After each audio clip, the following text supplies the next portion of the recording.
Miqtë e mi, mirë dita dhe mirë se erdhët në transmetimin tonë të drejt për drejt, si çdo mesditë do jemi në shoqërinë e emisionit me zemër të hapur, ku një e moshuar do t'rregojë dhe do të rrëfej jetën e së bijës.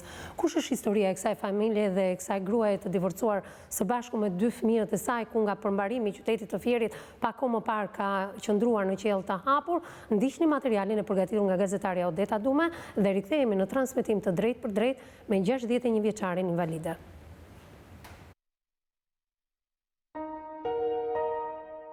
Dhuna në familje, një fenomen i vjetër i shoqërisë shqiptare. Edhe pse jetojmë në vitin 2016, dhuna pështohet çdo ditë më shumë në familjet shqiptare dhe shkaqet janë nga më banalet.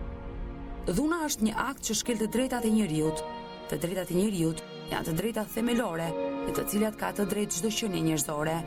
Nuk është rasti i parë që emisioni me zemër të hapur trajton këto tema dhe me keqardhje nuk do të jetë as rasti i fundit, pasi janë të shumta denoncimet e gjinia femërore kundrejt bashkëshortëve të tyre. Historia e sotme vjen nga qyteti i Fierit dhe personazhi quhet Eliora, është nëna e 2 fëmijëve. Eliora u martua para 10 viteve dhe bashkëshorti ishte emigrant në shtetin grek. Vitet e para të martesës shkuan mirë dhe Eliora shkoi për bashkim familjar në tokën greke, qëndroi aty 5 vite dhe në pamundësi të mosbërjes së dokumentave u detyrua të kthehej sërish në vendlindje me 2 fëmijët e saj. Marrëdhëniet e tyre filluan të përkeqësoheshin, nisi dhuna fizike dhe psikologjike nga ana e bashkëshortit deri në momentin ku Eliona vendosi të kërkojë divorcin. Jetesa e tyre ishte bërë pothuajse e pamundur. 6 gusht 2015 ajo nis procedurat e divorcit dhe gjykata vendos shkurorëzimin e tyre, ndërsa ndarja e pasurisë nuk u bë.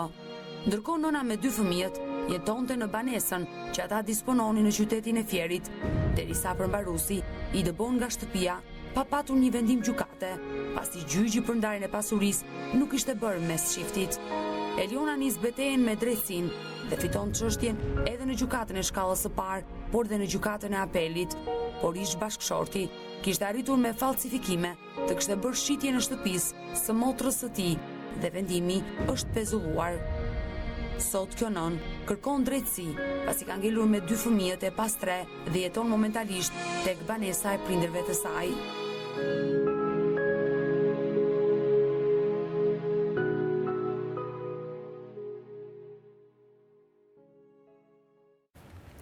Ky ishte materiali përgatitur nga gazetarja Odeta Dhuma. Rikthehemi me nënën e Eliores drejt për së drejti në studion e emisionit me zemër të hapur. 61 vjeçaria do të rrëfej jetën e së bijës nga momenti ku ajo jetoi dhe u martua në Rodhos, jeta e saj midis Rodhosit dhe Fierit dhe së fundmi se si mori vendimin për të bërë zgjidhjen e martesës, por ndarja e pasurisë me sa duket ka pasoja tragjike. Do të flasim vetëm pas pak, sepse zonja 61 vjeçare e cila është me mua në këtë studio, ajo është invalide, duket shumë mirë bastuni, me cilën para disa kohësh ke dashur qëllosh gjyqtarin e çështjes, apo jo? Po. Ke ngritur dorën mbi drejtësinë. Po. Fjalët e tua zonja Hava, unë të përshëndes fillimisht. Faleminderit që je me mua në këtë studio. Do të ngelen gjatë në kujtesë mbasi përpara se të hynim në transmetim të drejt për drejt, dhe unë nuk kam çfarë umbas, jam një pensioniste, do ngre dorë mbi çdo padrejtësi, qofshin këto edhe gjyqtar, prokuror apo edhe avokat. Faleminderit, mirë se erdhe në këtë studio. Faleminderit juve. Do flasim për jetën e Eliores vetëm pas pak, sepse është një njeri i rëndësishëm që të ka qëndruar në krah, është shumë i rëndësishëm edhe për studion e emisionit me zemër të hapur, e njeh me shumë detaje historinë e familjes tuaj dhe ai është avokati zoti Kthehet Beqiri. Përshëndetje avokat, mirë se erdhe. Ishte momenti kur ke shpëtuar gjyqtarin edhe zonjën Hava që sot mund të ishte shumë mirë prapahekurave, apo jo? Fuqia e saj. Ishte një moment, në fakt një moment i rënd atje në gjykatën e Fierit, sepse edhe gjyqi nuk bërë, se po të zhvillohesh gjyqi normal, si që bërë gjyqi në salat e gjyqi, ishe ndryshe problemi, po ai gjyqtar e bëri gjyqi në zyrën e vetë, ajo zyrish 1,1 e gjatë, nuk i merrte njerëzit, ne ishim kemë rinim të gjithë, vetëm e ime sekretaren ullur, edhe një vendim, do më thënë, gjyqi kur u pezulluan veprimet e përmbaruesit dhe nuk u lejua që të vej prap, andina u përzu me dhunë vajza e zonjës që është këtu me gjithë 2 fëmijët e mjetur të saj, Pra nuk e lejonte, ai pezulloi veprimet përmbarimore pa absolutisht asnjë lloj shkaku, domethënë duke është një gjë paragjykuar, edhe revolta e zonjës ishte aq e madhe sa, domethënë jo vetëm që përdori shumë fjalë fyese kundër tij, po donte t'i qellonte me atë shkopin e invalidit. Mu desh pastaj se ishte afër edhe kisha aty pranë që ta detyrojnë ta nxirja, domethënë e kam nxjerr nga zyra e gjyqtarit edhe shpëtoi nga goditja. Do flasim më njëtësi, përse zonja arriti deri në këtë pikë kritike, që faljush paktën sot është në këtë studio për të rrëfyer publikisht, është një nga rrugët më qytetare dhe demokratike që duhet bëjnë të gjithë qytetarët shqiptar, teksa denoncojnë rastet e padrejta të drejtësisë shqiptare. Në krahun e avokatit do të jetë Angela Peza, psikologja jone përhershme. Përshëndetje Angela. Përshëndetje me Sungjeta. Zonja Ava, flasim pak tek momenti i parë kur unë pyes çdo çift të divorcuar në këtë studio, qofshin femra apo meshkuj, të cilët vinë dhe denoncojnë rastet e tyre të divorcit. Si u njoh vajza juaj me ish-dhëndrej? Njohur me lajmësi, jo me dashuri. E kam fejuar unë me lajmësi. Prandaj dhe ju jeni kaq shumë e përfshirë në historinë e saj.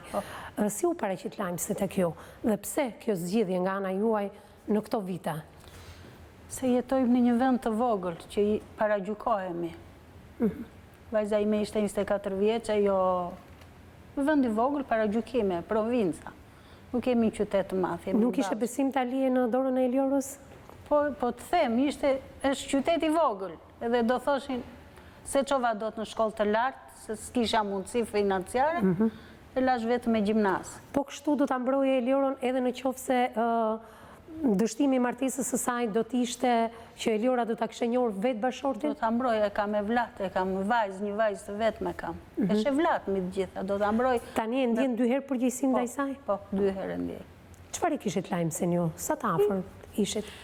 Të njohur, njërës tanë, një kushëriri burrit, njërës ballë që është vend i vogël dhe njifemi. Njifesha unë me personin që kur kam ardhur mballë, se unë kam ardhur. Dhe nuk e mendoj se do të rekomandonte një njeri i cili nuk ishte idejnë për vajzën tënde, apo jo? Kur. Këto debate lindën pastaj. Vajza ime ka ikë në Greqi me djalin 2 vjeç e 3 muaj. Përpara se dalim tek largimi i vajzës drejt Rodhosit, do ndaloja pak, Mblesi çfarë kishte krahun tjetër të? E kishte nip, djalë vllaj. Dhe nuk e njinte kaq mirë? Ai edhe sot ta pyesësh, me se si jeton me thotë është i mirë, se është nipi tia. Është nipi ti. Misa i si jeton më tani. Për sa kohë ish-dhëndri juaj kishte emigruar drejt Greqi, sepse emigrantët shpeshherë nuk i njeh familja, nëna, babai dhe jo më xhaja dhe daja. Që kur kishin filluar, që u hapa rrugët, siç kanë ikur tërë djemtë. Në çfarë moshe ishte larguar? Në shkollë e mesme, kishë mbaruar shkollën e mesme dhe kishë ikur. Rreth 18 vjeç. 18-20 vjeç, diçka e tillë. 20 vjeç. Dhe kishte bërë jetën e një beqari emigranti në shtetin grek. Mendon se ndoshta trauma e të qenit vetëm për të përballur dhe integruar në shtetin helen, ndoshta e ka bërë dhe kaq të dhunshëm ndaj vajzës tuaj? Si mendon? Nuk e di. Nuk e dini. Si ishin bisedat e para të vajzës me ish-bashortin e saj? Po mirë. Çfarë kërkonin ata nga njëri tjetrin? Kishin pretendime teksa do ndërtonin familjen? Vajza fillimisht i kërkoi se ata rrinin në Patos. Po. Kur u fejuan i blen shtëpitë në Fier. Patën çik debate për shtëpitë, se s'donin t'i blinin në Fier, megjithatë i blen. I blen dhe vajza, kur vajti nuse vajti atje në Patos, pasi lindi djalin, ndonjë në Fier. Shtëpia u blen mbasi ishte martuar Eliora me apo përpara? Ishin fejuar shtëpitë, janë bler kur këta ishin bashkë, jo i kërkoi shtëpitë atje, jo para se të fejojë të martohet. Në këtë pikë besoj se Eliora dhe ish-bashorti i saj ran dakord me një. Pjesa tjetër e familjes së madhe ndoshta këtë shkëputje nuk e pëlqeu? Nuk e pëlqyen si duket ata dhe aty pastaj lindi sherri. Aty lindi sherri. Lindi djali ndonjë. Sa e vështirë ishte krijimi i kësaj familje ku Eliores i duhej të përballej me disa njerëz me ish-bashortin të cilin e kishte larg. Ai shkonte dhe vinte, besoj, apo jo? Po. Shkonte dhe vinte. Një vajzë 24 vjeçare e vetme, çfarë bënte? Ajo edhe shumë nuk hapej, domethënë i vinte keq dhe për mua si duket ta. Me halle, me probleme, ne kemi unë dhe burrin e kam të smur, e kam invalid me një sy, me diabet, me gjitha to. Të operuar nga laringu. Edhe nuk i thosh të tëra. Pra problemet e Eliores pas kanë qenë që në fillim, apo jo? Po. Dhe nuk hapi dhe nuk tregonte. Nuk tregonte shumë, se i vinte keq dhe për neve, po paka shumë e kuptoja. Kur vinte në njëri, thoshja pse je mërzitur. Po ja, uma, ndryshe jeta këtu, ndryshe atje, qa të them? Nuk po përshtatej dot me familjen e re dhe me rregullat e reja. Kush ishin ato gjëra që nuk i pëlqenin Eliores, që ishte mësuar me një lloj tjetër edukate në familjen e saj? Shiko tash. Janë ca gjëra Që nuk thuan. që nuk thuhen. E kuptova. Atëherë, kur e mori vendimin, kur djali ishte vetëm 2 vjeç, në mos gaboj, të shkonte dhe të bashkohej me bashortin e saj. Pse e pat arsyeshme E këtë pat gjë? arsyeshme se ishte vetëm në fierë, rrinte të shtëpi, zonte të ish vajzë e re. Po. Unë sa do të vija, nuk vija dot, gjithmonë. Se dhe unë kisha familjen tim e mballësh. Ngeli dhe shtazanet e vajza, erdhi në gusht ai. Ngeli shtazanet e vajza, ku do bësh me 2 fëmijë, vendosi ka ikur malit. Malit? Po, në 16 tetor ka ikur, ka qenë ditë e shnuar e kam përcjell vetë. Me djalin bile kur ka ikur, djali s'donte të ndahesh nga unë, nëna hajde më ka marrë çelsin e derës shtëpis, që kishte simbolin e flamurit shqiptar. Ka marrë djalin në Greqi. Shtatzan me një djalë 2 vjeç. 2 vjeç e 3 muaj ka ikur, e zgdhir një natë në Konispol se iku malit. Me atë fëmin, me botin që e nisa unë. Pra, sakrifica Sakrifica që familja ishte bashkë. Ishte një dëshirë e Eliores për t'u bashkuar ish bashortit, apo edhe ish bashorti e donte Ishte dhe ai e donte, po dhe kjo se s'mund të jetonte dot vetëm, vajzë e re. Vajzë e re, po të them në Fier. Me shtëpi dhe apartamentin në Fier çfarë bëri? E mbyllëm, lanë Çelsin, vija unë Aerosi, ja la Çelsin komshis faktikisht, një komshi, pasaj vija dhe unë, e hapni me Aerosni, me ashu. Si ishte jeta e vajzës tënde në Greqi? Tashmë familja e madhe u bashkua së bashku. Mirë, atje fillimisht mirë. Vajti, lindi vajzën, në 2009 kam vajtur unë që lindi vajzën, se vajza është 2009-ës. Lindi vajzën, mirë. Filloj punë.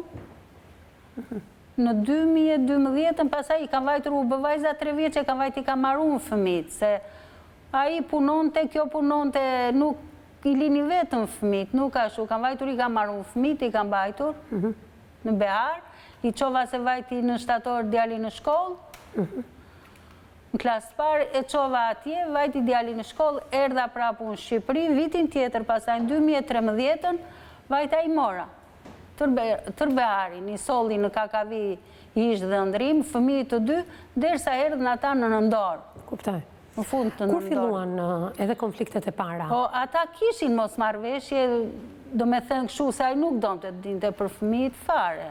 Pse ishte kjo punë, kjo punonte bazdite, në një tavern atje në Rodos, në Lardos, që është ai vendi, punonte atje, vinte vonë në 12, njës atje ka turist në Behar, shumë, edhe vinte vonë. Fëmijët nuk ka shumë, daj vija unë i merja. I solli pasaj në 2013, si po të them, që në maj. Pra konfliktet kanë qenë thjesht fëmijët dhe mos mbajtja e fëmijëve? Nuk ishte i ashu për familje shumë. Ai problemi tia mos prish lekt, mos bëj këtë, mos bëj atë këshu. Dhe me thënë jo shumë i dhënë bas fëmijëve, bas grua, se grua s'dua t'ja plotësosh të tëra, teket. Dhe me tëra kushtet, që ka një grua. Tërsa i nuk...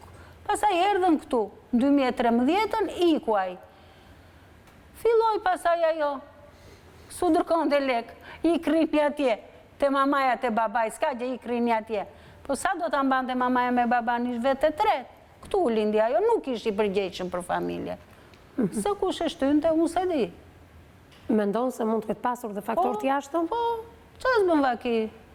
Qas bën vaki? Ndërkohë vajza punonte në Rodhës. Po punoj 4 vjetë. Erdhi në Fier, nuk mundi të... Jo, se s'kish punë në Fier. Kush do t'a fuste? Pasaj kish 2 fëmijë, kush do t'ja mbante fëmijët? Do i qonte në shkollë, në kopësht. Pasaj në Fier s'kish punë. Kur u mor vendimi për të divorcuar? U mor vendimi... Dhe pse? Ishte ky vendim? Nga kjo, se bëri vajza 5 vjeqe, a i s'desh të dinte në prill, që kish vajza 5 vjetorin, a i kish mundësi të vinte, se ishin pashkët janë në prill, kishte mundësi të vinte, i tha, hajde ta bëjmë 5 vjetorin e vajzë, se vajza lindi i Greqi, të bëjmë një drek, tamam. A i serdi. Me çfarë justifikimi nuk erdi? Hiq s'erdi, u të prish lekët. S'erdi. Dhe me thënë, kemi vajtur ne të dy burre grua, edhe prindrit e ati si gjetëm atje. Këto probleme që kishte çifti dhe ju po të regoni me shumë rezerve, se ndoshta ju thatë ka disa gjëra që nuk kërkon të ndash me publikun dhe është e drejta juaj, kur filluan të shoqëroheshin bashkë me dhunën, sepse Eliora ka edhe një urdhër mbrojtje të cilën e disponojnë. Si qerdi ai, pasaj si qerdi ai përdorte këtë. Përdorte. Denonconte Eliora ndërkohë? Eliora, po edhe ai vinte denonconte se vija nuk e lija vajzën vetëm. Kur vendosi për të ndarë, vija unë gdhiesha atje me vajzën, ai nuk pyeste. Vendimin për të divorcuar e mori vajza, apo jo? Vete mori vajza, bile po të... Si ja komunikoi ndarjen? I tha, o ndrysho, tha se unë do të ndaj. Jo se benti se s'ke ku vete. Kysh, s'ke ku vete. E miri, i tha, po kur të vinë mend ty do e të vonë. Ndrysho, mendje, tha, ndrysho qëndrim, se unë do të ndaj. Jo s'ke ku vete. Ndërkohë, vazhdonte dhe dhunoi Eliora. Po. Dhe i jepte mundësi për ndryshuar. Dhunimi më i madh është psikologjik. Se kur të dhunon tjetëri psikologjik ngelesh. Më mirë të më raj, se sa të më dhunoj psikologjik, se humbet përfundimisht si njeri. E mori vendimin Eliora, e kishte paralajmëruar disa herë ish-bashortin e saj, dhe më në fund i drejtohet gjykatës. Gjykata me njëherë i divorcoi të dy? Në seancën e pajtimit çfarë u tha nga ana e të dyve? Jo, Eliora i tha, kam vendosur, nuk e mbajme. Dërsa i thoshtë ashu, jo tha. Unë kam vendosur, nuk mund të jetoj me atë njëri. Pra ish-bashorti i dha një mundësi edhe në seancën e pajtimit. Eliora e kishte vendosur. Jo, e kishte vendosur. Dhuna kishte kaluar në ekstrem, thoni ju, si fizike ashtu dhe psikologjike. Po, psikologjikja më e madhe, ajo është më e keqe. Ndërkohë kishte bërë dhe denoncime në policinë e Fierit. Po. Ju e keni shoqëruar vazhdimisht Eliorën, apo jo? Policia e Fierit nuk kishte marrë masa kundrejt këtij zotërie? Që mos të shkonin drejt divorcit? Asnjë mas. Asnjë lloj masa. Qa masa do merrte policia e Fierit? Kjo i jepte krah zotërisë? Jo, masa ka, ndëshkim deri në arrest me burg edhe... Ata se thritën njërë, jo me ashtu. Edhe kur i kanë nxjerrë me dhunë, fëmijët... Do flasim edhe për këtë pjesë. Ndërkohë që divorcohen dhe tashmë dilema e çiftit ishte ndarja e pasurisë. Flasim gjithmonë për apartamentin e blerë në qytetin e Fierit. Gjithmonë ky apartament u ble mbasi ai u fejua dhe u martua me vajzën tuaj. Apo jo? Flasim pak për zgjidhjen e martesës, apo jo? Gjykata vendosi që 2 fëmijët të rrinë me nënën. Ndërkohë detyrimi ushqimor i zotërisë? 160.000 lekë të vjetra, 16.000 lekë. Aja ato lekë asnjëherë si ka dhenë si shduhet. Asnjëherë? Asnjëherë. Po takimet si do zhvilloheshin midis fëmijëve dhe babait? Vinte t'i takonte, sa herë donte, ai s'ka ardhur t'i takoj. Asnjëherë?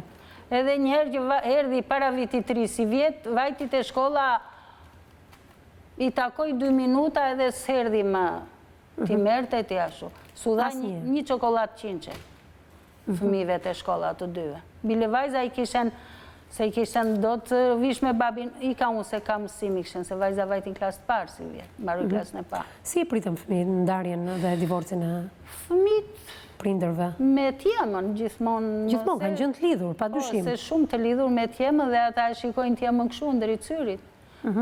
Kush e vuan më shumë, nipja po mbesa? Nuk u kemi lënë neve shkak atyre që ta shu ata, bile kur u themu, në njerë vajza thot, kemi ju s'dua të di për tjetër njeri. A që vogël, thot, bile ka folu njërë me i dajetin në telefon u habit dhe i polici që ishtë atje, kjo tha ka që vogël flet këshu.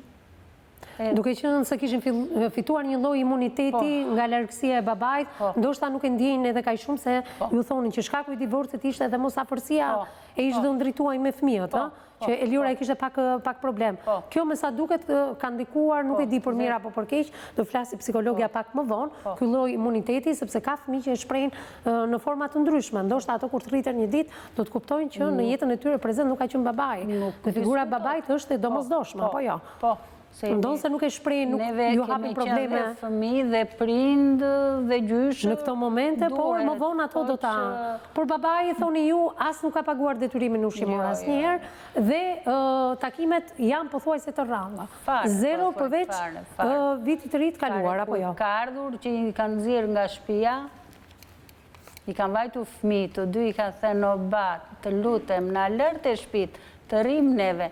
Shpit janë tuat vetëm të rrim ne me mamin, dhe ai nuk u ka folur me gojë fëmijëve.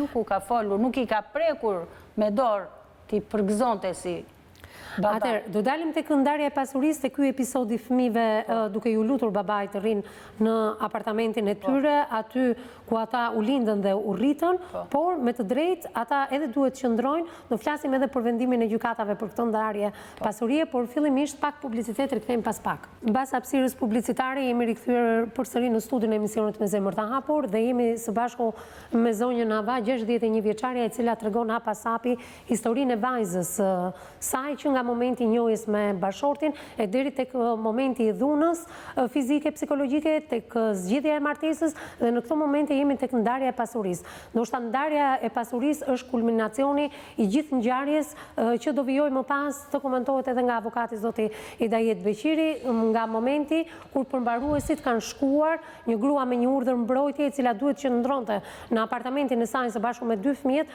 është nxjerr në mënyrë të padrejtë nga ky apartament dhe prej disa kohësh jeton në familjen e prindërve të saj. Ndalojmë së bashku zonja Hava tek ndarja e pasurisë. Çfarë ndodhi në këtë proces gjyqësor? Bërë, faktikisht, deri në atë kohë si ishtë bërë ndarja e pasurisë. Ishtë bërë vetëm divorci që ishtë bërë. Dhe vajza jeton dhe atje. Do dalësh, u fillua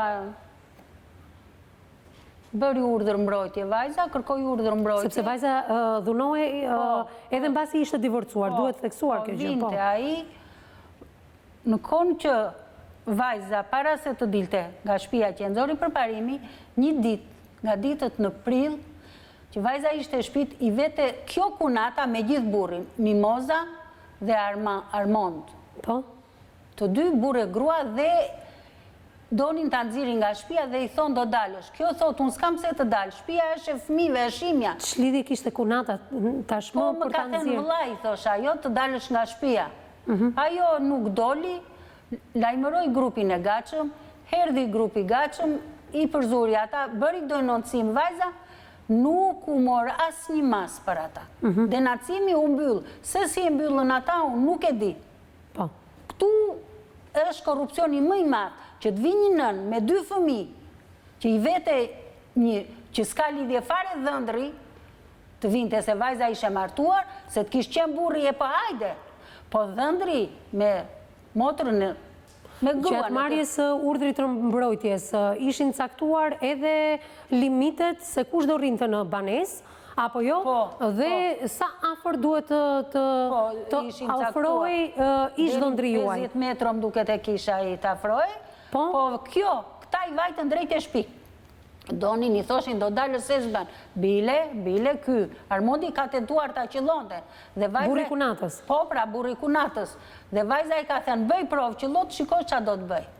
Aty në sytë policëve. Po mirë, mbas divorcit, çifti nuk ishte komunikim mes njëri tjetrit?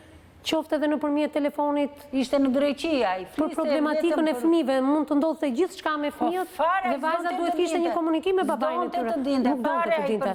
Dhe këta të dy vinin në emër të tij. Këta vajtën atje dhe të dëgjon emër të atij. Do dalësh nga shtëpia, janë shtëpitë. Në fakt edhe gabimi i Eliores i ka hapur derën. Në qoftë se nuk donte ti kishte, sepse mendonte hallën e fëmijëve. E hapi djali derën. Të kuptoj. E hapi djali, fëmijë, ata e kishin hall, ku dinin ata. Megjithatë bëri një denoncim. Bëri denoncim, su mor parasysh fare se që bën ata zotrin, unë nuk e di e sot e kësaj dite. Vajtëm njëre kërkuam, u mbyll, se si u mbyll e din ata. Po me ç'të drejt vajti zyra përmbarimore për ta nxjerrë jashtë? Pastaj, sepse do ndjekim edhe pamjet e momentit kur është nxjerrë vajza jashtë. Pastaj në gusht na vjen ish dhëndri, nuk e di si i rregulluan gjëra ato të keqen, unë nuk e marr vesh. Na vjen dhëndri në gusht, edhe i thot, unë do të nxjerr nga shtëpi ti sërri do të aty, por e pse do s'kepse më nxjerr, se janë fëmijë, do të nxjerr. Kur në mëngjes më mirë vajza në telefon, më thot, o mam, kanë ardhur për të nxjerr nga shtëpia. Çfarë thua, i thash moj? Po, ngrihem vete në fier, vete në fier i gjejte derore, si po e nxirrni. Jo vete s'kishin ardhur, akoma vete të vajza brenda, o ma po qante, vajza e fëmijët. Qa kemoj do më nxjerrin nga shtëpit? Megjithatë përmbaruesit kur shkojnë për të ekzekutuar një vendim, Kanë disa letra përpara, çfarë letrash kishin? Ja kish këtë letër, urdhër mbrojtje. Urdhër mbrojtje të Urdhri mbrojtje si ishte i vajzës, po? Po, ishte futur kjo pika. Çfarë pike ishte futur? Një pikë që... Gjatë procesit gjyqësor të urdhrit të mbrojtjes, ishte futur një pikë, thoni ju. Që unë nuk e marrë vesh, që ajo pikë zuhet futsh atje. Unë vërtet si jam... Çfarë lexojnë atë pikë sipas informacionit tuaj, se pak më vonë mas jaron avokati?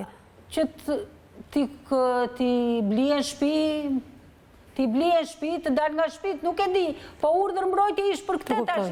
Ç'lidhje kish kjo pikë këtu te urdhri mbrojtjes kësaj? Po, megjithatë, ju deklaroni që përmbaruesit i kanë nxjerr jashtë, pamjet do t'i shohim tani në këto momente, dhe për sa kohë është vajza që ndron së bashku me fëmijët tek ju? Që në 6 gusht vjet, një vit. Një vit, vjen 6 gushti dhe mbush një vit.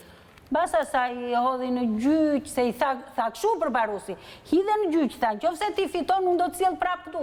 Përbarusi e qoj atje dhe e nxori edhe proces verbal. Edhe proces verbal për plaçkat e për gjërat e vajzës nuk ka bërë. Unë këtë e kërkoj akoma më shumë.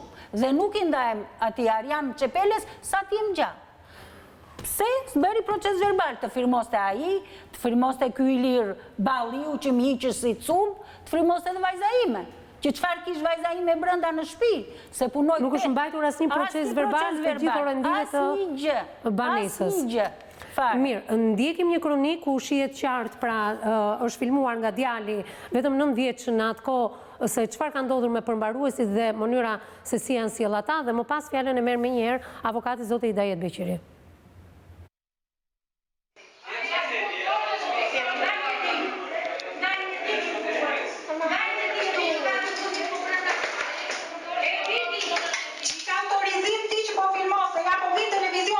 Shikoni që autorizim shpejt. Autorizim dua shpejt. Mami lere se po vinë ministri edhe televizionet. Mami po vinë televizionet, lere atë trimin. Lere ta hapi me forcë.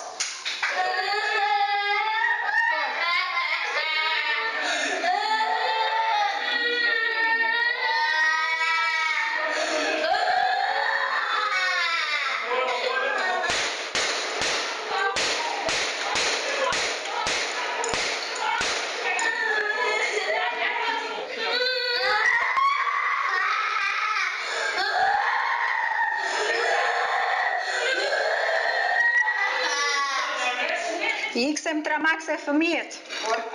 Qa pim kafe që panë? Qa diskutuash? Asgjë nuk diskutova. Mban mend qa të tha në gjyq? Qa të tha në gjyq? Qa të tha në gjyq ty? Të than kontrata nuk është e vlefshme. Dhe ti ku e ke vendimin? Vjen me urdhër mbrojtje ekzekutimi. Ku e ke vendimin ti që Eliores Allaj me 2 fëmijë të dalë nga shtëpia? Ku e ke vendimin ti? O shtet dhone, ku e ke vendimin ti? Që më dramak se fëmijët, ik pritë të bëjnë gjyqet. Je me gjyq në gjukat, ik se më dramak se fëmijët. Se ke marrë lek, i ke pranuar përbarusit nga Tirana, ka marrë lek dhe si kthej mbrapa. Ik po të them. Andi hape derën.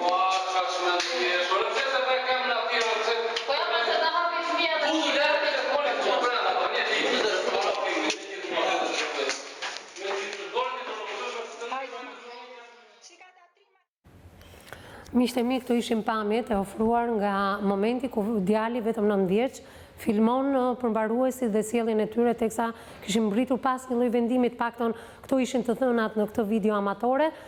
Do flasin në këto momente avokati, e ke ripërjetuar zonja Avadhi një herë, teksa i pe këto pamje të një viti më parë apo jo? Që prej atij momenti dhe deri më sot, fëmijët dhe vajza janë tek ty. Avokat, çfarë ka ndodhur në mënyrë kronologjike për ta shpjeguar për gjithë teleshikuesin në këtë familje? Është një rast me të vërtet tragjik, është një rast që flet që nuk kemi të bëjmë, domethënë me një shoqëri civile, nuk kemi të bëjmë me një shtet serioz ligjor, kemi të bëjmë me një anarki të jashtëzakonshme dhe me një pasiguri jete edhe me një munges totale lirisë dhe drejtash njeriu ku nuk respektohen absolutisht, do thënë merren për kem në mënyrë më barbare edhe nuk e ku ta gjesh të drejtën tënde. Dhe kur e them unë një gjë të tillë, do thënë vajhalli pas se çan dos me raste të tjera.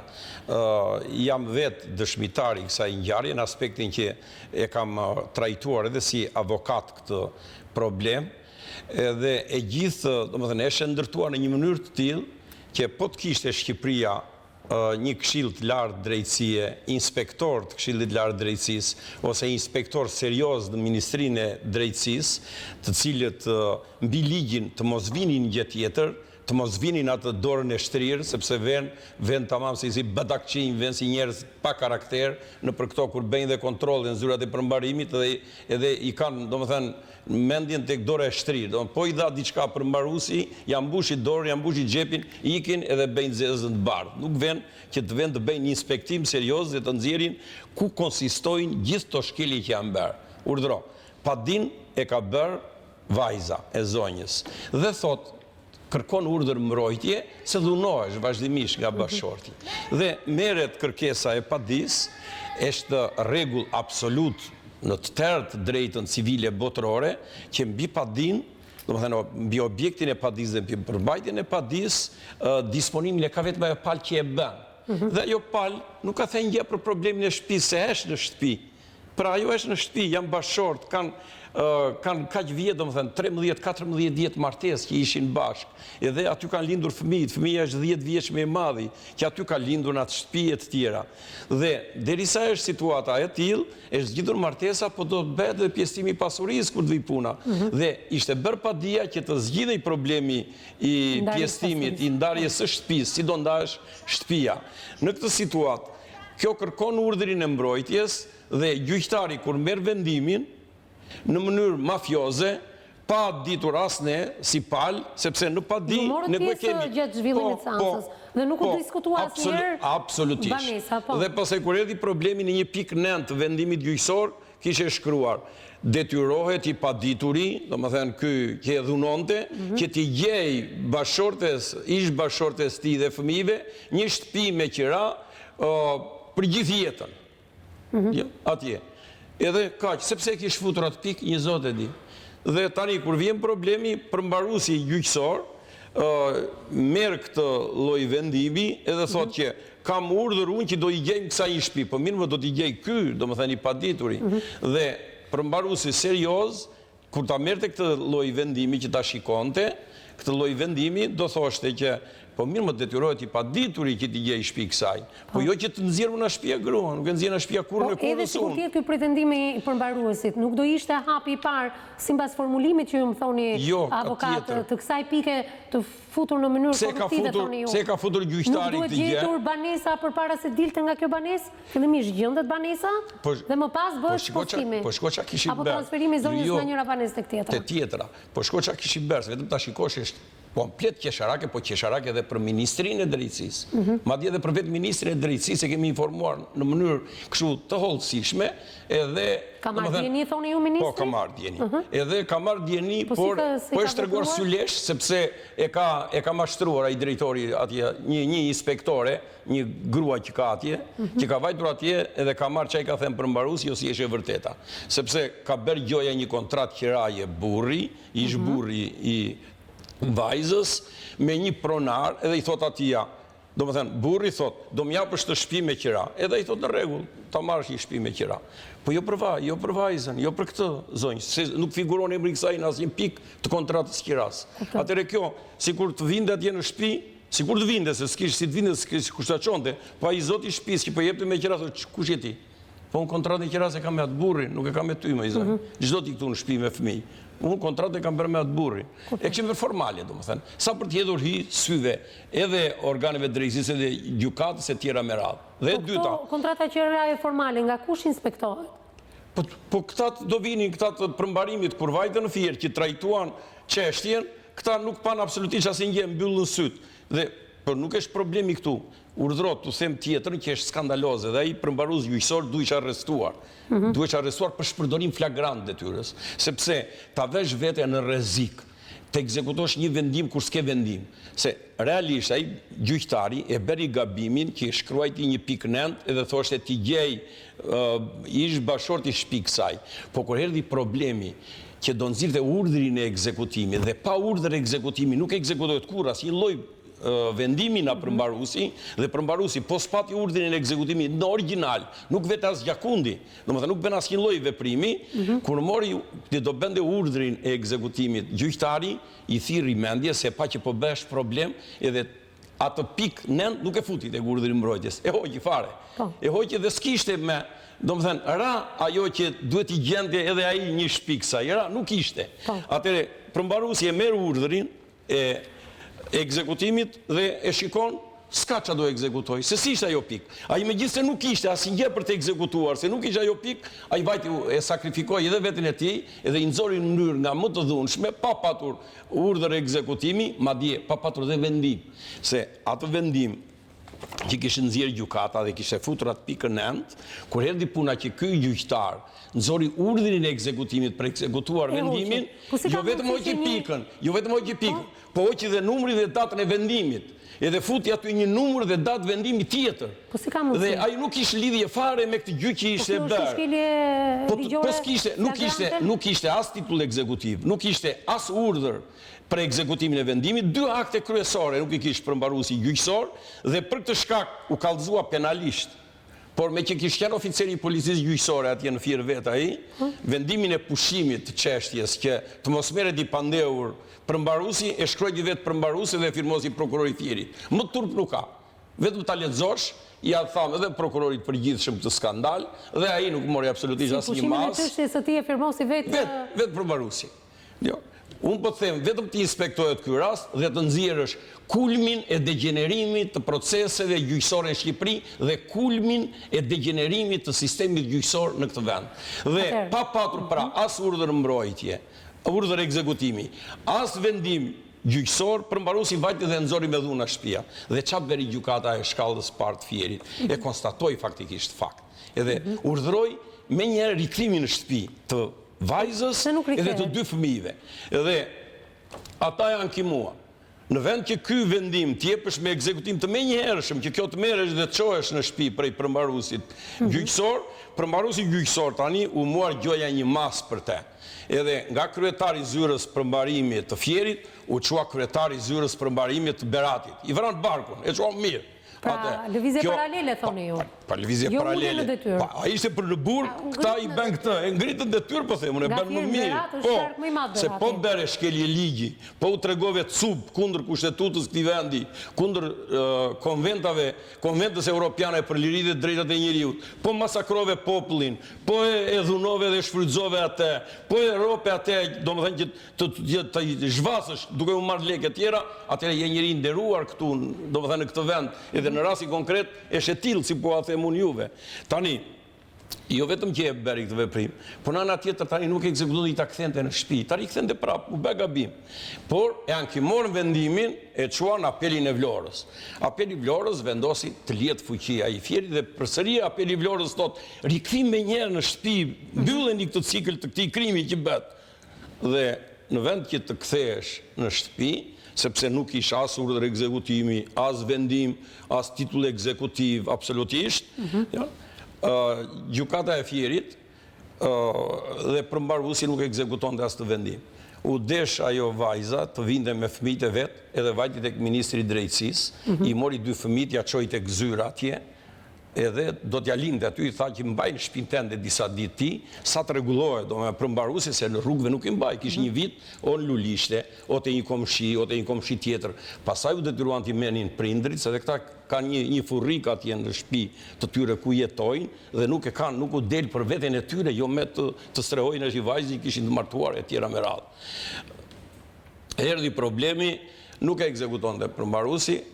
Me zonjën dhe dy fëmijët? Mbasi u veprua pastaj. Tek ministri i drejtësisë, mos ma na shkallon. Ja lan atje, i la atje fëmijët. Pastaj ministri, jo ministri i drejtësisë, po i drejtori i drejtorisë aty i përmbarimit, mbasi bëri një shertë jashtëzakonshme në telefon sa dëgjoheshin ulurimat, thot ajo zonja, domethënë vajza e zonjës këtu, që dëgjoheshin deri në rrugë të madhe, se dëgjonte ajo për mbarimit fjerit. Atëherë u detyrua ajo, zori formalisht një urdhër edhe thot, urdhëroi thot që të dalin vullnetarisht 2 persona që kanë zënë shtëpinë.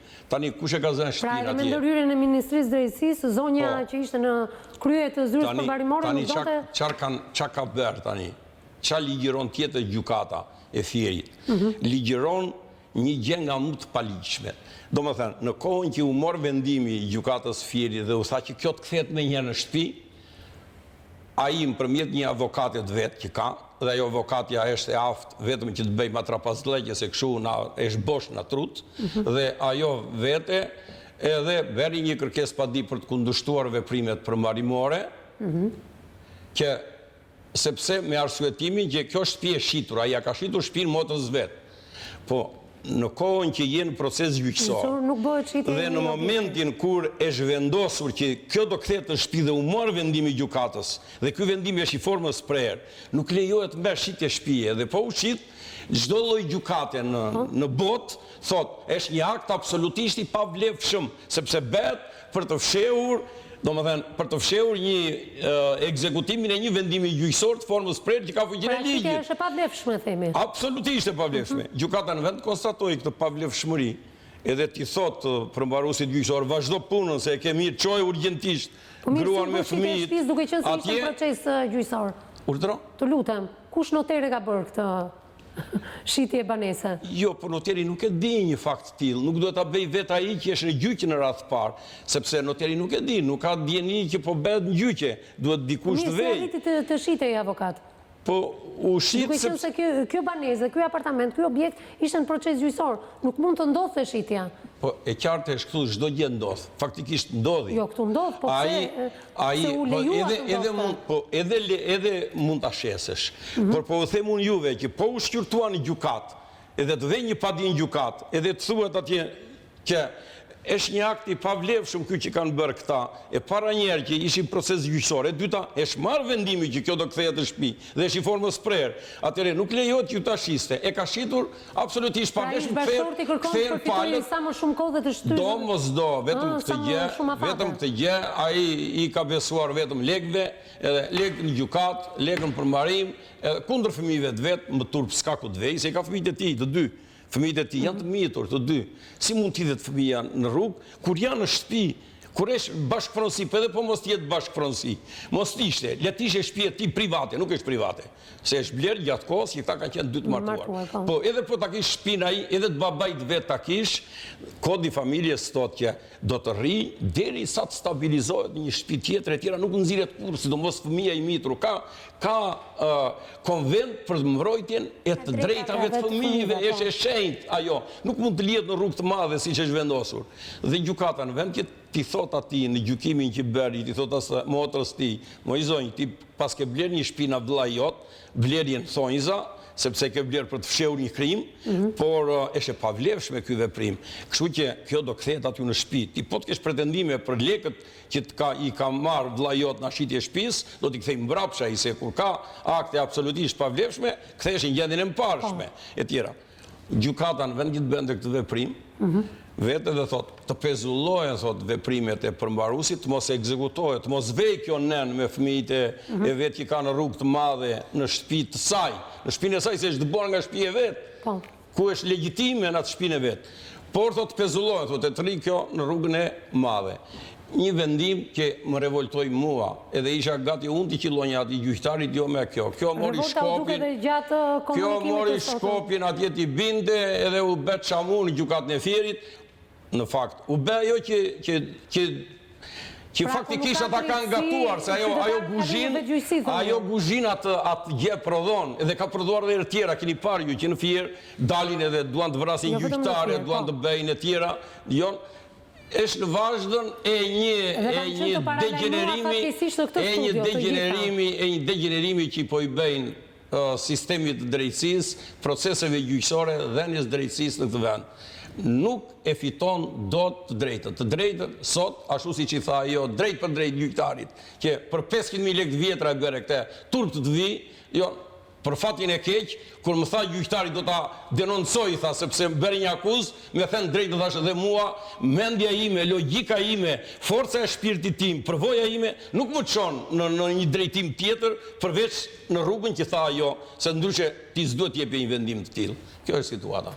Të falenderoj avokat, do rikthehemi shumë shpejt tek paneli profesionistëve, fillimisht pak publicitet, rikthehemi pas pak. Mi jemi rikthyer përsëri në transmetim të drejt për drejt, ndërkohë zonja Ava, ke diçka tjetër për të shtuar për te asaj që sqaroi avokati? Mua fëmijët më ka dhunuar shteti. Sa mirë shteti për atë drejtoreshën e kopshtit të Saukut e mori që rauat fëmijën e futi në burg, ndërsa këtë Arjan Çepelen e ngriti e hoqi vetëm i ndroi vendin. Nga Fieri e çoi në Berat. Dhe nuk u mora si mas për të. Dhe ju thoni që ky personi ka dhunuar fëmijët tuaj? Të dhunuar quhen ata që i nxori ashtu, u hap dera me troko. Po dhunimin më të madh ajo a ka bërë fëmijëve, dhe aq më tepër pa vendim, thatë ju, jo vetëm për ta, po ka ekzekutuar një arbitraritet, domethënë vetëm se i kanë thënë ai që nxirmi na shtëpia me hiq qafe edhe i ka hequr qafe. Se s'ka vendim, nuk ka urdhër ekzekutimi. Kurse nga ana tjetër është po i njëjti përmbarues gjyqësor që është zgjidhur martesa vajti 2 vjet e ca dhe nuk ekzekuton vendimin e pensionit të ushqej fëmijët. Këta fëmijë duan të hanë. Pra po punon me dy standarde. Po i njëjti, nuk merr pensionin një fëmijëve lekë të pensionit. Jo, atë nuk ekzekuton ai 2 vjet. Kurse për ta nxjerrë në mënyrë të kundërligjshme në banesa e vet, me njëre bën aktin kriminal. Ju ka dhënë përgjigje për këto 2 pika që duhet ekzekutonte, njërin e ka ekzekutuar dhe pensionin ushqimor nuk e ka ekzekutuar? Po nuk jepej përgjigje, si përgjigje mund të jepte kur erdhi problemi që këta u ankuante ministri i drejtësisë, do të jepte përgjigje drejtori i drejtorisë. Drejtori çoi atje për inspektim atje një zonjë, siç u thashun juve, dhe ajo zonja nuk pa këto. Absolutisht. Ajo vajti vetëm sa mashtroi atë drejtorin e vet, i tha drejtorit vet, ka një vendim gjykate, tha që duhet dalin nga shtëpia ajo. E gënjeu, nuk ka që s'kish vendim. Dhe që s'kish vendim, e tha gjykata e Fierit, e tha gjykata e Apelit, është vendimi i formës prerë tani. Po ky drejtori i drejtorisë të ministrinë Po drejtori e mori vendimin tani të formës prerë. Avokat, nuk mund ta marrë në mënyrë verbale nga inspektoria.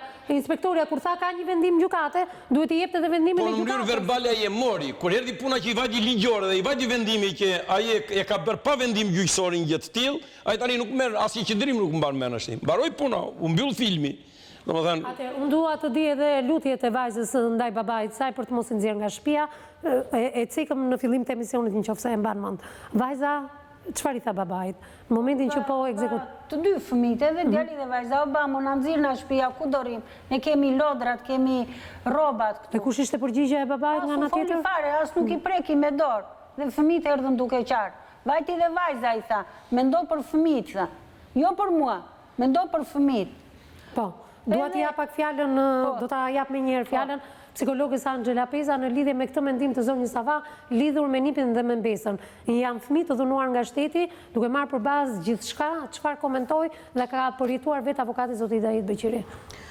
Në fakt, zyrat përmbarimore në Fier, ashtu sikur se komentoi dhe avokati dhe me gjithë historikun dhe rrëfenjin që bëri zonja këtu në studio, kanë problemet e tyre për sa i përket procedurave ligjore. Në momentin e përpilimit të një vendimi apo të një ekzekutimi, të një vendimi gjykate që duhet bëj një përmbarues, studiohet mirë dosja, sigurisht me seriozitet të madh. Në rastin kur ne kemi fëmijë të mitur, fëmijë që kanë nevojën dhe prezencën e një profesionisti, siç është në rastin e caktuar specialisti psikologu, duhet ishte prezent në një histori të tillë. Po, ka qenë pretendimi zonjës Sava kjo, Anxhi, që gjatë momentit të ekzekutimit edhe pse s'kishte një vendim, pretendoj fare, sepse kjo përmbaruesi duhet kishte me vete edhe një psikologe. Është detyrë ligjore e vetë zyrave përmbarimore.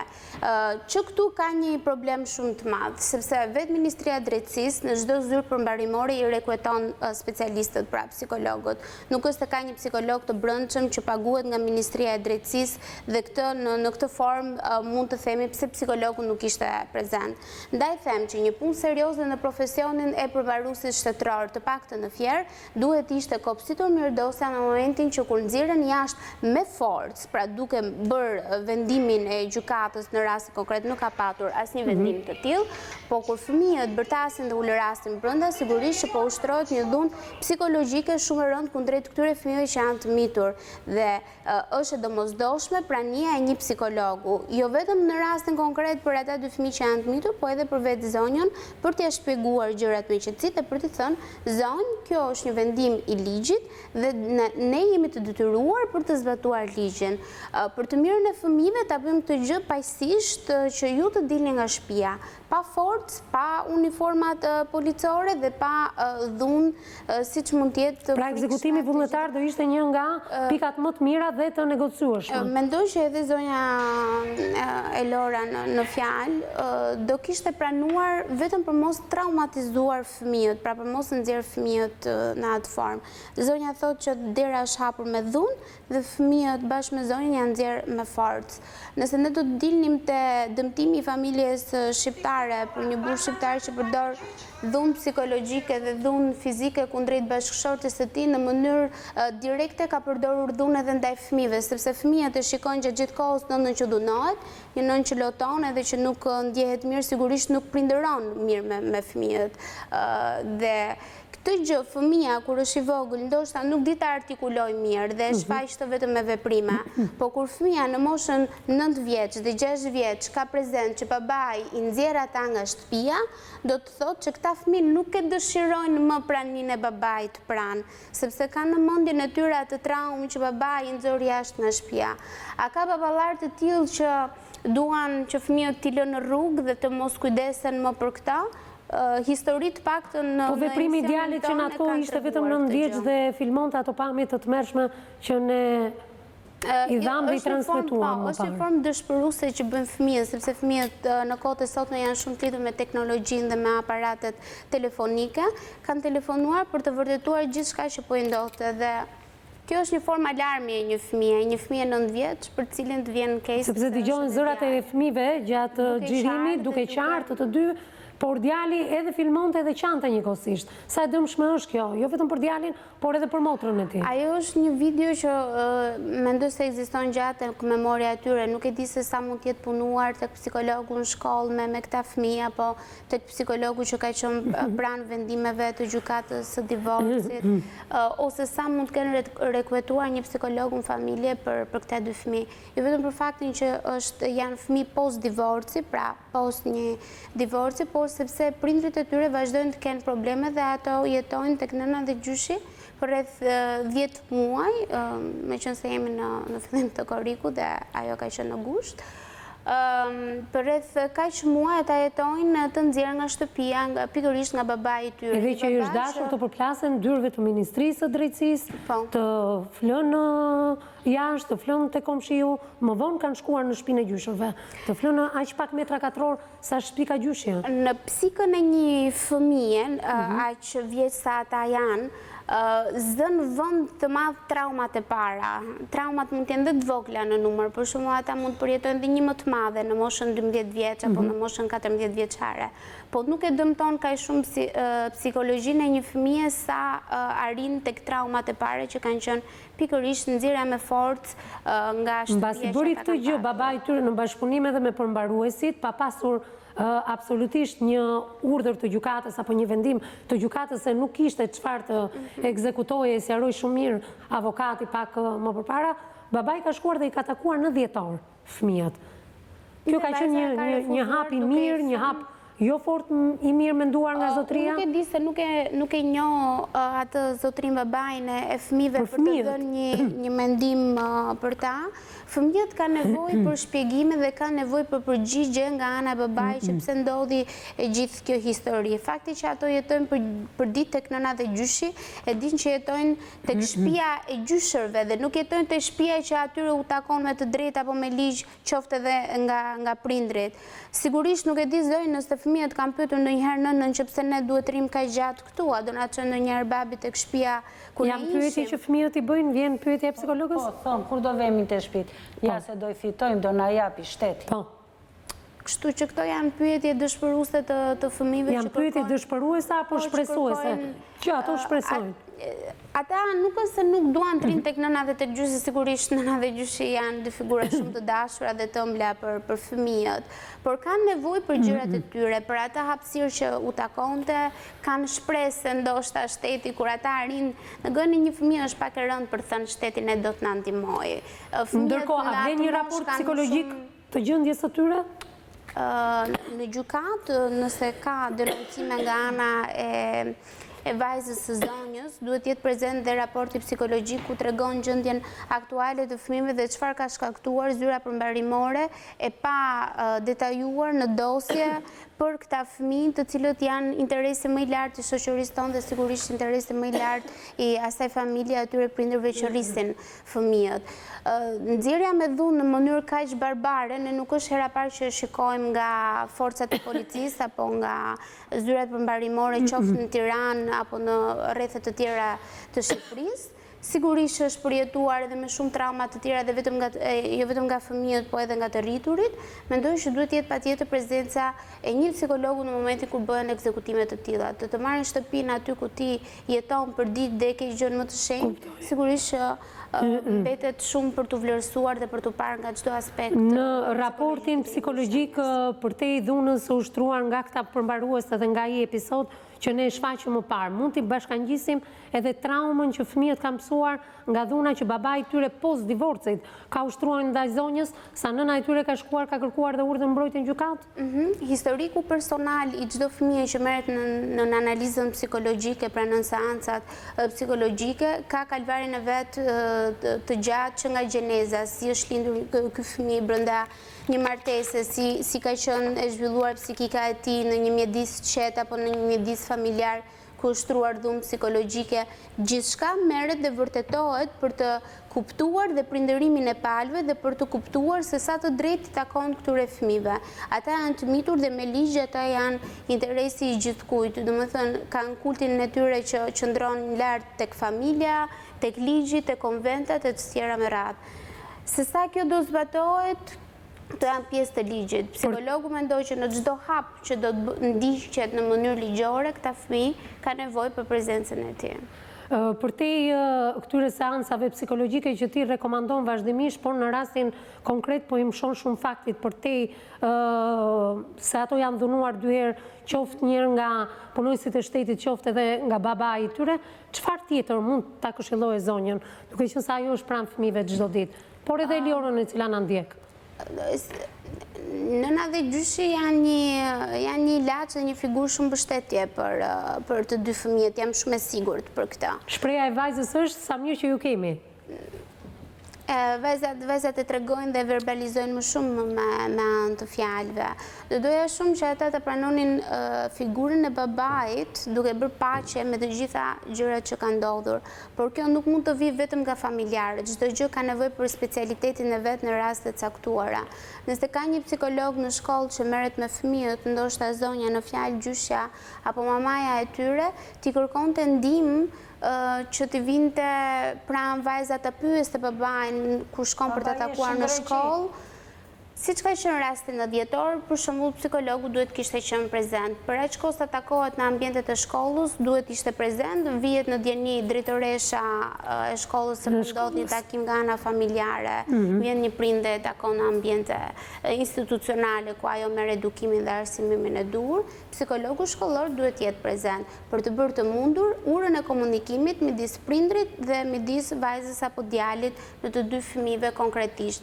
Dhe një raport i saj e bërë nën institucionin ku ajo punon, sigurisht do ndihmonte avokatin, shtetin dhe gjithë planin tjetër. Pra është i domosdoshëm ai raport që thot anxhi psikologjik? Po patjetër, po sepse zonja problemi pretendon se shteti dhe punojësit e saj më kanë dhunuar fëmijët dhe duhen marr masa ndaj këtyre personave, masa të cilat jo vetëm që nuk janë marrë, por i kanë dhënë atyre edhe grada në profesion. Problemi mirë në rastin konkret është që mirë këta fëmijë se me çfarë, domethënë me çfarë fryme, me çfarë ambienti edhe përjetojnë dhe edukohen.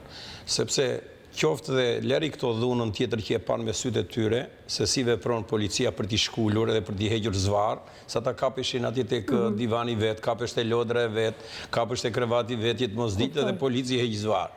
Në këtë moshë, 9 vjeç. Nuk arrin të kishte komunikim polici me fëmijën për ta bindur. Po absolutisht, aty duhet të ishte një psikologje patjetër, edhe psikologja bile duhet i merrte. Në rastin konkret nuk e kishin, por polici paktën duhet të kishte një komunikim. Nuk duhesh vetëm kaq, po vjen problemi këta në atë ambient shtëpie ku jetoj, duke qenë vogël ambienti i shtëpisë, vetëm ajo trauma tjetër e gjyqit që u bë dhe që ai përmbaruesi thotë jo nuk do vini, ai gjyqtari thotë jo s'do vini në shtëpi, do pezullohen veprimet, se nuk i ka bërë mirë veprimet përmbarimi, se çfarë s'kish bërë mirë përmbarimi, vetëm ai gjyqtari e di, se përmbarimi çoi urdhrin e ekzekutimit, kam vendimin e formës për gjykatës, që do kthehet në shtëpi, edhe mbaroi çfarë veprimi gabim ka bërë përmbarimi këtu. Ai ja quajti gabim, të pezullohen tha këto veprime sa ta shkyrtojmë në themelin e kësaj çështje. Dhe vetë ajo dramë që u krijua prapa ditë aty, me ulërimat e zonjës në gjykate, me ardhin e policisë prapa aty, e me tentimin e saj t'i qillonte gjykatësit me shkopin e invalidit e tjera me radhë, kjo është përjetuar përsëri në atë shtëpi tek këta fëmijë, sepse ambienti aq i vogël është sa tëra muhabetet bëhen aty, dhe ata nashi përjetojnë tjetrën. Më të rënd akoma, thonë shikohen, na nxorën me dhunë, bën gjithë këto veprime, se janë 10 vjeç. Një që s'po rikthehet. Edhe jo vetëm nuk u rikthe, po vazhdo kanë bë kemi luftë, domethënë luftë me qeverinë, luftë me shtetin, ç'është domethënë një popull që ka liri të drejta, themi ne, me kushtetute, me gjitha kapitali mbi çmuare, mbi njeriu s'ka tjetër, shteti është produkti këtyre njerëzve tjera me radhë, këta të shkelkan me kem, bekan çfarë dojsh, atëre në çfarë pikë juridike jemi atëre në çfarë po rrisim, çfarë brezi po rritet dhe si mund të bëhet nesër ai të bëhet i devotshëm për një shtet ligjor e tjera. Aty që tani është futur fryma e asaj hakmarrjes, po i prishet gjaku që në këtë moshë 9-10 vjeç për t'i qelluar me për ta qelluar atë se s'jep drejt. Avokat në çpik ligjore jemi dhe kush por në çpik s'ke shtetin me vete vazhdon, se janë në rastin konkret e dha pezullimin ai gjyqtari. Po i dha pezullimin për veprimet përmbarimore. Atëre kudo në Shqipëri, ja po m'djojnë përmbaruesit mua. Tani, kur gjyqtari edhe gjykatës u drejtojnë drejt për drejt atyre, unë jep një vendim kundër jush, ç'a bëni punën e parë juve? Do bëni apel, apo jo? Po jo, përmbaruesi i Fierit nuk bëri apel. U desh të bënte kjo apel, se ajo i thonë drejt, ç'a do lloj vendimi t'jepet? Pse? Popull, ç'ke me të? Ajo është në rregull me atë të vetën, domethënë, mjafton t'i shërbej korrupsionit, t'i shërbej paligjshmërisë, t'i shërbej dhunës pa drejt që ushtrohet, t'i shërbej deformimit skandaloz të gjyqësorit e të shtetit shqiptar dhe kaq. Hapi radhës. E kemi çuar në apel. Po. Presim tani nga apeli. Presim vendimin e gjykatës apelit. Nga ana tjetër, ai gjyqtari, mbasi e bëri proçkën, kërkuan këta që të hiqesh si gjyqtar, të përjashtohesh me ato veprime skandaloze që bëri, edhe u hoqaj si gjyqtar tashme, që nuk ka drejt gjykoj më tutje çështjen. Por nuk është problemi se këtë bësh edhe u hoq një gjyqtar, edhe do dali ai gjyqtari i Berlinit që i tha dhe presidentit vendit, ai i tha, kufirit e këthana, tha, drejtësia është drejtësi. Këtu në është ata tjerë që do vinë, janë më keq se ky gjiku. Kjo është e keqja. Unë të falenderoj avokat, shpresoj më e mira për këtë familje rikthim sa më të shpejt, por duket që jemi drejt sezonit veror dhe tashmë gjykatat mbyllen, duhet presim nga vjeshta rikthimin e vajzës së zonjës së bashku me fëmijët. Falenderoj dhe Angela Pezan. Zonja Va, përpara se të falenderoj dhe ty që gjithë jetën ke punuar si saldatore, je shumë e fortë fizikisht për te smundjes dhe invaliditetit që ke. Dhe ajo përmbaruesja e Fierit duhet të vija unë prap këtu të drejtoria përgjithshme e përmbaruesve, që ta merrte ai në telefon që ajo të ashu, po u la kohë atyre që i bën ato puna. Dhe si përfundim, iku, unë do filloj lejen, tha let merret një tjetër me këtë. Ja la një tjetri që unë me atë kisha bërë llafe, i kisha thënë hapur, ju keni marrë lek. Dhe kur është hapur dere vajzës atë ditë me gurz me ril që i themi neve, ka ardhur një plak, që e gjetën ata, se i thosh përmbaruesi i ke gjeje, a i plaku kur erdhi pa, që qani fëmijët brenda dhe tërë ata njerëz, jo unë këtë derë se hapta, i dha lekta ati zotris në lekta, se unë nuk e hap të derë. Dhe a i ka sjell një 2 çuna të rinj, që e shkallmua derën dhe policia rrinin këm dhe qeshnin. Ky Ilir Balliu dhe i bëj thirrje ministri i drejtësisë të më presi një herë mua si nën, se i kam ardhur 10 herë të verifikohet emri im atje, dhe Sajmir Tahirit më pres një herë mua për ata policë që ka atje. Që t'ja them, unë ua them në sy, se kam vajte drejtorisë Fjerit, të policisë Fjerit, më priti herën e parë mirë, dhe më tha, me që ashtu do pyes, hajde ditë tjetër, kam vajt në 7 tetor, vjetë. E keni mbajtur gjatë, pa e bërë shumë publike? Jo, se ishte gushti moj të keqen, dhe vajta 2-3, po ishte gusht. Por ne në sezonin e ri mund ta kishim filluar shumë mirë bashkë zonja Ava, sepse në këto momente ti e ke bërë apelin tënd, por më vjen keq të gjithë emrat që ti ju drejtove këtë apel, qoftë ministri i drejtësisë, qoftë ministri të rendit, më vjen keq që janë shumë të zënë me reformën drejtësisë. E di. Duhet miratuar shumë shpejt, qoftë se miratohet. E di, po e bëjnë drejtësi si ajo në Fjerë. Gjyqtar më të korruptuar se ka Fjeri, se besoj të ketë tërë Shqipëria. Unë të falenderoj për prezencën në studion e emisionit me zemër të hapur, për këtë kurajë të jashtëzakonshme të një nënën në mbështetje jo vetëm të vajzës, por edhe të nipit edhe të mbesës. Unë shpresoj që shumë shpejt do shihemi në këtë studio, por duke të uruar që në këtë studio të më vish me lajmin e mirë. Por edhe në qoftë se nuk do ta kemi lajmin e mirë, ne do luftojmë deri në fund së bashku. Faleminderit. Miqtë mi, ju falenderoj dhe ju për prezencën tuaj në faqen tonë të Facebookut me komentet tuaja. Në fakt kanë qenë të shumta ditën e sotme për sa i përket mendimeve dhe opinioneve tuaja, por në këtë faqe ju mund të bëni dhe denoncimet tuaja për të kthyer personazhet të studios emisionit me zemër të hapur. Bashkë takojmë nesër në mesditë, deri atëherë mbasditë të këndshme.